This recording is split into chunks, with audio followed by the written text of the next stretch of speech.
Hello everyone, my name is AZZATRU, how are you, and welcome to another Star Wars Battlefront 2 video of mine. And in this video I've got some really awesome mods to showcase for my top 5 mods of the week. So I am going to be including yet another honourable mention, just like the past few weeks, but I will be showcasing some mods that I think are really awesome towards the end of the video. And the modding community is doing an awesome job of creating some really wacky creations, as well as stuff the community would love to see from the Star Wars universe be created by DICE and put into the game everywhere in the future. Let's start off with that honourable mention, and I must say this is one that I could not miss out. It's not a very good mod, but it's just a memorable one. So, in case you don't know, Star Wars Kinect was not a very good game, but it did have some very interesting additions and features to the game, including a Han Solo dance. And this is very infamous, and I'm sure a lot of people in the community know what this is, but if you've never seen this before, just enjoy what you're about to see. It was created by Durangler, and it replaces the background of the main menu with gameplay from Star Wars Kinect.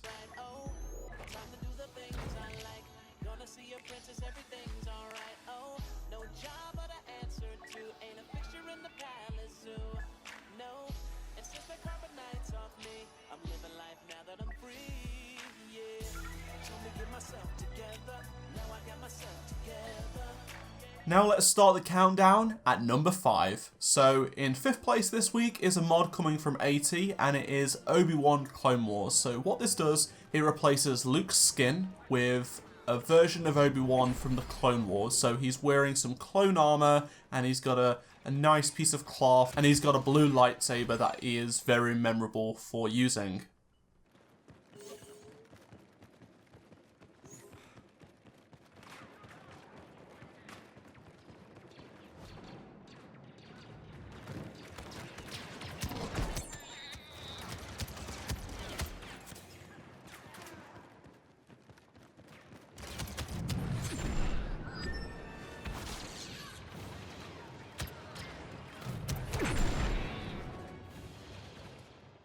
In the 4th position for this week, we have another hero swap mod. So this is coming from Inozeni, I hope I pronounced that right. And this replaces Iden with Nunb. Now, Pancake Face was a very popular hero from the first game, and before he got put into the game, there was a lot of disgust in the community about him being a hero. But many months later, and we got him in the game, he was loved by the community. So what this mod does, it's only 2 mods in one. It replaces Iden's character with a look of Han Solo, but with a Celestian head. So it's not perfect, but it's close to what Nien would potentially wear. It's the same sort of attire he wears in Return of the Jedi. And his abilities are actually the ones we know and love from the first Battlefront. Also, his blaster is the DH-17. So let's talk about those abilities then. So he has a Detonite Charge, which for the smaller game modes in the first Battlefront he did have instead of that Orbital Strike. His second ability is the Pulse Cannon, and that was a very well liked ability in Star Wars Battlefront 2015. And of course he has a blaster turret, not quite the Super Sentry that we did have in the first game, but nevertheless it is in this game and he can use it. In 3rd position this week we have another menu mod, and this is Studio Lighting by B240. So what this mod does is it replaces the background of the main menu and its submenus with just black, and it adds lighting to the models, so the heroes, the ships, the troopers. So if you activate no holograms on, which is a fantastic mod, it replaces all of the holograms in the game with nothing. You can see the models in fantastic detail because it lights up the scene, it lights up the models and gives them a fantastic look. I think they look better in the main menu than they do actually in-game for some reason. I think it's just the lighting is just spot on. The runner-up for this mod showcase is Phase 1 Clone Ranks, and this is by Cyril. So this replaces 5 different classes. the Assault now has a pure white, no scratches clone trooper from the Phase 1 variant. Then the Heavy class is a Lieutenant class, and it has a very nice looking blue accented clone trooper from the Phase 1 variation yet again. No scratches, no marks, just a very nice one with a pauldron and a few other things. Then let's talk about the Commander skin, which replaces the Officer skin. And this skin has yellow accents, but at the same time a chrome visor as seen in Attack of the Clones. It's a very nice touch, and I like this a lot.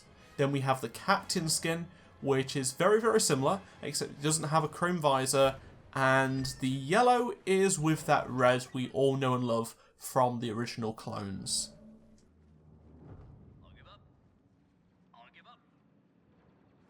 And as for the Jetpack Trooper, you get that amazing green look that is quite famous as well.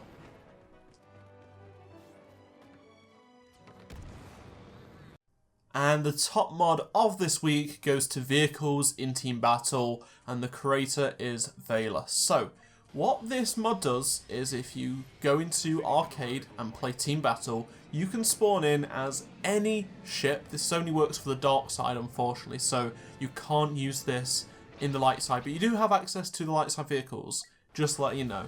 So, what you can do is you will be able to spawn in as any ship, from the Snowspeeder to the M1 Starfighter to the Falcon. It doesn't matter, it's just every air vehicle in the game.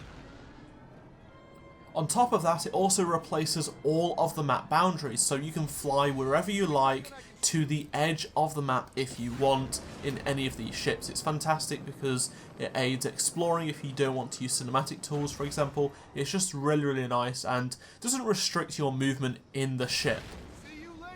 There's also extra AI on each of the maps, so you can rain down fire on the enemies if you want from maps that are quite open like Mos Eisley.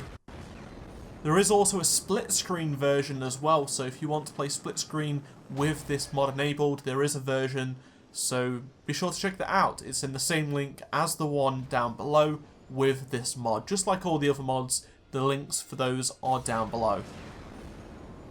So there you have it, all of the mods that I think were probably the best released over the past week or so. If you enjoyed this video, make sure to drop a like. Remember to subscribe for more videos like this. I'll be bringing out another top 5 mods of the week next week. And check out any of the 2 previous videos on the screen if you did miss them. And I shall see you all in my next Star Wars Battlefront 2 video. Goodbye.